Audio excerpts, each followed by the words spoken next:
ঘটনা হচ্ছে যে জাতীয় পার্টিকে যখন আপনি আরেকটা দলের সাথে এক করে ফেলেন, একই তুলনা করেন, তখন ওই দলটাকে ছোট করা হয়, যে দলই হোক সেটা। কেন?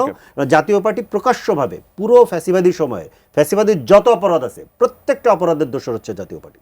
তো জাতীয় পার্টির সাথে এই আলোচনা হবে। হ্যাঁ, আপনি বিএনপি এবং জামাতকে তুলনা করে বলেন, তারা প্রত্যেকেই বিভিন্ন চ্যানেলে কূটনীতিকদের সাথে আলাপ করতেছে, আলাপ করতেছে। জামাতের বিরুদ্ধে রয়টার্সে ওয়াশিংটন পোস্টে আলাপ এসছে, জামাতও আমেরিকার সাথে সম্পর্ক মেনটেন করতেছে।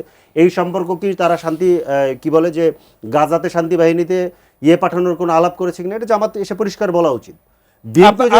এখন একটা নির্বাচনী জোটে আছে, মানে তার সকল অপকর্মের দায়িত্ব আমরা নিচ্ছি। আপনারা এই ক্লারিফিকেশন আপনি যদি কেউ অপকর্ম করে, জামাতের কাছে এই ক্লারিফিকেশন এনসিপি চায়। আমরা অবশ্যই, আমি বলছি, এবং অবশ্যই আমরা এই ক্লারিফিকেশন চাইবো। তো এটা মাত্র এসছে, সবাই এখন নির্বাচন নিয়ে ব্যস্ততার মধ্যে আছে, এই ক্লারিফিকেশন অবশ্যই চাইবো।